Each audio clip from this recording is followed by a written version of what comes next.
नमस्कार दोस्तों, सांवरिया dairy farm के यूट्यूब चैनल में स्वागत है भाई। दोस्तों आप आज इस वीडियो में देख पाएंगे कि हमारे इंदौर जिले के सबसे टॉप डेयरी फार्म पर आज हमारा विजिट है। तो विजिट में हमने आज ओनर का इंट्रो नहीं लिया है, क्योंकि हम दूसरे यूट्यूब भर के साथ में गए थे, एजाज भाई के साथ में। बिहार से आए थे तो हमारा फर्ज बनता है। तो हालांकि मैं एक दो बार इस फार्म पर विजिट पहले भी किया हूँ, लेकिन पहले और इस बार में काफी अंतर देखने को मिला है। मुझे ब्रीड में भी इम्प्रूवमेंट है और पशु का बॉडी स्ट्रक्चर भी काफी शानदार है। तो ओनर का इंट्रो मैंने इसलिए नहीं लिया है क्योंकि लगभग लगभग 2.5-3 घंटे उन्होंने हम साथ में बात की। एजाज भाई हम साथ में थे, तो उन चैनल पर 2 से 3 वीडियो बनाया है। तो ऑलरेडी बंदा इतना थक गया है, तो फिर पास में लगता है, तो हमने सोचा कि क्यों ना हम बाद में उनका इंट्रो लिया जाए। तो मैंने अपने स्तर से एक वीडियो कवर किया है। कुछ छोटी छोटी क्लिपें थी जिसको मैं सबको एक साथ एडिट कर रहा हूँ और आप सभी को दिखाने की कोशिश करूँगा। इन सर के फार्म पर ट्रेनिंग की भी सुविधा है। यदि कोई भाई ट्रेनिंग करना चाहता है, नया डेयरी फार्म स्टार्ट करना चाहता है, तो वो भी सुविधा है। कुछ फीस है इनकी, 4-5 दिन की ट्रेनिंग है कि पशुओं को क्या क्या डाइट में रखना चाहिए, कौन सी ब्रीड है।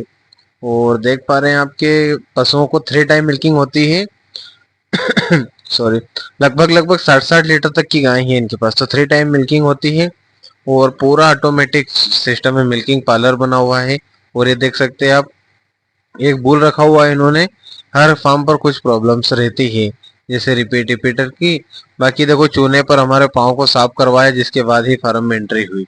यहाँ से मेन फार्म की एंट्री होती है। जो ड्रम देख पा रहे हैं आप, इनमें मोलाइसिस रखा आता है, गुड़ का सीरा जिसे बोलते हैं, राप बोलते हैं ना, वो वाला। और सर ने नया कॉन्सेप्ट रखा है कि गिर गाय पर भी काम कर रहे हैं। मिल्क का इनका जो सेलिंग है वो भी काफी शानदार है। और सभी गायों को टैग से मैनेज करते हैं। सभी के गले में टैग लगा हुआ, सेंसर लगा हुआ है, जो कि गाय की हीट बताता है। 24 घंटे एक्स्ट्रा में चलता है कि गाय कब बीमार होने वाली, कब हीट में आएगी, कल कौन सी गाय को बीमारी होने वाली है। बाकी सर हमारी तरह गेहूं का भूसा भर भर कर नहीं डालते हैं। मात्र 1 केजी सुबह और 1 केजी शाम, मतलब 2 किलो भूसा। बाकी साइलेज 35 किलो, 40 किलो। बाकी उनका खुद का फीड बना हुआ है और रॉ मटेरियल के माध्यम से फीड बनाते हैं पूरा। आने वाले कुछ समय में मैं आपको इन फार्म का 2-3 वीडियो कवर करना है। कल टाइम भी नहीं था और सर भी परेशान हो गए थे, इसलिए फिर इंट्रो नहीं करवाया पूरा। वरना वीडियो बनाने को तो मना नहीं था, किसी को भी मना नहीं, कोई भी जा सकता है। लेकिन कुछ बीमारी के चलते फिर ना बार बार जाना भी अच्छा नहीं रहता किसी के फार्म पर भी। बाकी व्यवस्था देख सकते हैं आप, काफी लंबा चौड़ा फार्म है और खुली गाय रहती है। साइड में देख सकते हैं आप, बच्चे जो है उनको भी रखा है, गाय के बछड़े जो रहते हैं ना उनको भी। और उनका कहना है कि जब तक हमारा डेयरी फार्म है, हम चला रहे हैं, तब तक बछड़े यहीं पर रहेंगे, चाहे कितने भी बड़े हो जाएं, बूढ़े होकर मरेंगे तो अपने फार्म पर ही रहेंगे। बाकी ये मशीन है जिसे गाय कर बांध कर खुर जो काटते हैं ना, वो ट्रिमिंग, वो वाला सिस्टम भी है। सर ट्रेनिंग देते हैं, तो उपकरण भी सारे सर के पास रखे हुए हैं। इसमें गाय को अच्छे से लॉक करके गाय के खुर बनाए जाते हैं। पानी के छोटे छोटे होद बहुत सारे रखे हुए हैं, हर सेक्शन में 2-2 होद रखे हुए हैं। जितना गाय को खाना जरूरी, उससे कहीं ज्यादा पानी का भी जरूरी है। कुछ भाई कहते हैं ना कि यार भैया, गाय को बांध कर देखो खुला रखा, और टीएमआर के जरिए फीडिंग होती है। 3 टाइम मिल्किंग वाली काव को जरूरी है 3 टाइम फीडिंग करवाना भी जरूरी है। यदि 15 किलो फीड खाती है गाय, तो 2 बार में 15 किलो फीड नहीं खा पाएगी, क्योंकि गर्मी का टाइम है। यहीं पर यदि सर्दी रहती तो 60 लीटर वाली गाय 2 टाइम मिल्किंग और 2 टाइम फीडिंग में भी मैनेज हो जाती। साइलेज और गेहूं का भूसा और फीड, और इसमें थोड़ा पानी ऐड कर दिया जाता है। मैंने उनसे पर्सनली भी पूछा कि सर भिगो कर देने का, तो उन्होंने बोला कि जब हम सूखी सूखी सब्जी खाते हैं तो गले में लगती है, उसी प्रकार से। मतलब उनका तजुर्बा मेरे को इतना अच्छा लगा कि मैंने कभी सोचा भी नहीं सकता कि हमारे आसपास भी ऐसा कोई डेयरी फार्म है। तो उनका कहना है कि यदि हम सूखा सूखा फीड देंगे ना, तो गाय को फंसता है गले, मतलब खाने में आसानी नहीं रहती। देखो, पूरा इकल्ला इकल्ला दाना मिलाकर देते हैं। मिनिमम 2 उंगली होने चाहिए बोन के बीच में। दो, ये दो लास्ट फीट के बीच में भी आपकी गाय जा रही है। हाँ। बट 2 मैं बोल रहा हूँ मिनिमम चाहिए आपको। हाँ। ठीक है, ये हो गया। फिर चाहिए मुझे बैरल बड़ा चाहिए। पेट बड़ा एंड चाहिए। Of the day dry matter intake खाएगी तो ही दूध दे। अगर ये छोटा हुआ तो मेरे लिए एकदम भाग जाओ, गाय नहीं लेंगे। फिर ये जॉइंट अच्छे चाहिए, ये जॉइंट अब देखो हल्का सा बाहर आ गया, तो मुझे चाहिए 5 बजे 7 बजे चलने वाली, तो ये जॉइंट चाहिए। तो ये मेन। फिर आ जाते हैं चारों पैर, क्योंकि चारों पैर पूरे गाय का वजन उठा के चल रहे हैं, तो 4 पैर प्रॉपर होने चाहिए। ये पैर यहाँ पे रख के खड़ी हो रही है गाय, तो गड़बड़ है। मतलब कि ये जो जॉइंट है मेरा, ये पास्टिन जॉइंट वीक हो गया है, तो मेरे लिए गड़बड़ है। ये मैं दूर से ही गाय देख लेता हूँ, गड़बड़ है तो मैं छोड़ के चला जाता हूँ, ये नहीं लूँगा। ये 4th लैक्टेशन में है, ये पैर जो हिसाब से एंगल पे रखी है सही नहीं है ना? ये सही है, सही है। अभी भी सही है। ये आगे आ जाएगा, ये पैर है ना, ये अभी पूरा वेट बेयर कर पा रही है इस टांग पे। हाँ। कई बार हमने देखा फर्स्ट लैक्टेशन के लिए टांग यहाँ ले आते हैं, और यहाँ से हल्का सा इस जॉइंट पे मोड़ देते हैं, मोड़ना नहीं चाहिए। हाँ हाँ हाँ, अगर ऐसे मोड़ दिया तो गड़बड़ है। अब ये फिर से देखो पैर अपनी स्टैंड पे ही लेकर अभी सही रख रही है। ये स्टैंड उसका सही है। हाँ, इतने ब्याज आती ये स्टैंड होना है, मतलब ये चीजें इम्पोर्टेंट है। सबसे क्रिटिकल है। अगर ये नेगोशिएबल है, अगर ये नहीं है तो छोड़ दो, गाय छोड़ दो। एक ही बात में छोड़ दो। हाँ, फिर ये अगर आप देखते हो एंगल, दोनों का ये एकदम सीधा होना चाहिए। सीधा हो तो ठीक है, हाँ। थोड़ा सा नीचे हो तो भी चलेगा। हाँ। बट अगर और नीचे चला गया तो गड़बड़ है, और अगर ऊपर चला गया तो भाग जाओ, नहीं नहीं, गलती से भी नहीं लेंगे। तो वरना ये क्या प्रेग्नेंट होने में हमें Issue कर है। देगी, खुद नहीं हो, उतनी ज्यादा दिक्कत आएगी। ठीक है? तो अगर अपने को प्रेग्नेंट नहीं होना है तो ये हमेशा एक लाइन में और थोड़ा नीचे। ओके। फिर आ जाते हैं सीधा अडर बने हुए, जितने फोल्ड है उतने ज्यादा बेहतर। वो ज्यादा का डिस्टेंस जितना चौड़ा उतना शानदार। अब इस टाइम में गड़बड़ है कि अडर नीचे आ गया है, इस जॉइंट के नीचे नहीं आना चाहिए। तो ये शायद 4th 5th लैक्टेशन में आ और गई। फिर भी नहीं आना चाहिए, तो ये अपनी बाहर की खरीदी हुई गाय है, तो नीचे आए और अपनी फ्रीडम कोशिश है कि ये ऊपर जाता है, ये जितना ऊपर रहे उतना बेटर। ये रेट में कभी भी ठीक है, अच्छे चौड़े डिस्टेंस है, इतने लैक्टेशन के बाद भी तो भी मैं चला दूंगा। बट जब फर्स्ट लैक्टेशन है तो इतना डिस्टेंस तो ओपनली मिलना ही चाहिए। ये मेरे लिए नॉन नेगोशिएबल करा, ये नहीं तो गाय नहीं। ओके। अब और बाकी चीजों जैसे मिल्क वैन वगैरह देखना, वो सब तो रहेगा ही।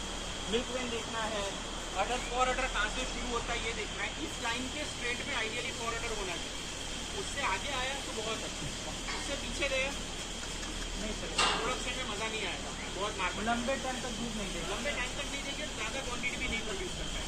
तो आइडियली इस लाइन के आगे ही आना चाहिए, तो एटलीस्ट इस लाइन तक चलेगा। मिल्क वैन तो जितनी ट्विस्टेड हो उतनी बेहतर, जरूरत नहीं है कि यहाँ से शुरू हो यहाँ से हो रही है। अगर आप पूरी लाइन ट्रेस करेंगे तो मल्टीपल जगह पे ट्विस्ट एंड टर्न चल ही रहे हैं। ये ट्विस्ट एंड टर्न जितने जा रहे हैं उतने बेहतरीन है। इसके क्या कारण होते हैं? घूम के मिल्क वैन जितनी लंबी है उतना बढ़िया दूध देता है।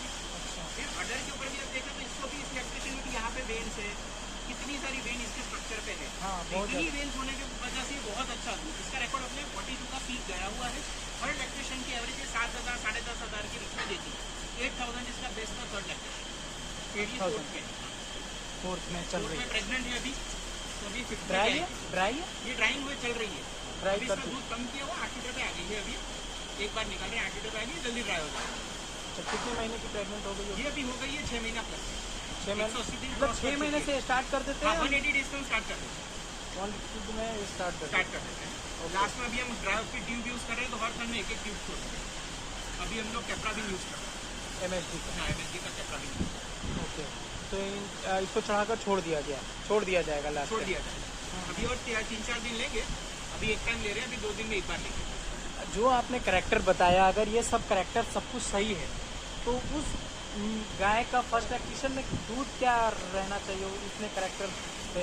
अगर ये अडर में ज़्यादा कोल्ड होंगे तो अंदाजे अगर 25-30 लीटर दूध दे पाएगी फर्स्ट लैक्टेशन में, तो बढ़िया। फर्स्ट लैक्टेशन में 25 से 30 लीटर तीन का होना ही चाहिए। मिनिमम 25 लीटर की नीचे भी एनिमल खरीदना मेरे लिए सेंस नहीं। फर्स्ट लैक्टेशन में 25 प्लस तो होना ही चाहिए। अगर हम बैंगलोर की प्राइस की बात करते हैं तो क्या अनुमान मिल जाता होगा? बैंगलोर में 25 लीटर के एनिमल ऑलमोस्ट 1.10 से 1.20 के बीच में मिल जाता है। 1.10 से 1 से 1.20 के बीच, डिपेंड करता है कौन से महीने में जाते हैं। अक्टूबर नवंबर दिसंबर थोड़ी तेजी होती है, जनवरी में थोड़ा डाउन आना शुरू होता है, मार्च में काफ़ी डाउन। और वो कितने दिन की प्रेग्नेंट रहेगी? 6 से 7 महीने। 6 से 7 महीना की बछड़ी मिलेगी 1 लाख से 1,20,000 के बीच में, है ना? जो तो आपको 27 लीटर तक का एनिमल मिल जाएगा। फर्स्ट टाइमर ये फर्स्ट टाइम जो 25 से 27 लीटर तक दूध करेगी। इन चीज़ों का अगर हम ध्यान रखते हैं तो इसमें ब्रीडिंग करना हमको आसान हो बहुत जाएगा। बढ़िया, जल्दी आप आगे निकल जाओ। जो लोगों को करने में 40 साल 50 साल लगे हैं, वो 5 साल 6 साल में करते हैं। अगर किसी भाई को गाय चाहिए बैंगलोर से तो वो आपसे कैसे कांटेक्ट करेगा? व्हाट्सएप नंबर है हमारा। परेशानी तो नहीं होंगे? नंबर बताएं सर आप। 9294795000 हमारा हेल्पलाइन नंबर है ही। इसमें मैसेज ड्रॉप कर सकते हैं, फ़ोन भी कर सकते हैं। आप इनको ये सब चीज़ें देख कर गाय खरीदवा भी सकते हैं। हेल्प करते हैं, बहुत सारे काम। हाँ, मैंने आपकी वीडियो भी देखा था बैंगलोर जब आप कुछ दिन पहले गए थे। यस। आप सर का एक चैनल है काऊ लैंग्वेज, है ना? उस पर आपने एक वीडियो डाल रखी थी कि भाई ये सिर्फ चीज़ करेक्टर देखकर। एक्चुअली फार्मर भी यही था। हाँ, तमिलनाडु में थे हम लोग, कावेरीपट्टनम में। अच्छा। शंकर करके बंदे थे। हाँ, उनके हाँ। पास से हमने गए। और एक गाय आपने नहीं खरीदी थी कि बॉडी वेट कम था। हाँ। आपने बताया था कि इसको ये भी बहुत अच्छी गाय है लेकिन बॉडी वेट कम होने की वजह से। बहुत छोटी उम्र में उसको प्रेग्नेंट कर दिया गया था, तो इतने कम बॉडी वेट पे दूध में मजा नहीं आया। ओके, जो आपने खरीदी थी वो कितने में खरीदी थी सर? वो हम लोगों की प्राइस 140 के आसपास। 140। फिर से एक बार इस वीडियो में जो आपने शुरुआती दौर में बताया है कि सबसे पहला उसका चेहरा, बाल आगे की ओर होनी चाहिए, सींग रहे नहीं रहे उससे कोई मतलब नहीं रहता नहीं रहते एचएफ में तो। ना, वो तो किसी ने निकलवाया है किसी ने नहीं निकलवाया है। बाल आगे की ओर होना जरूरी है और उसका जो चेहरा है कॉफी शेप होना चाहिए। दो चीज।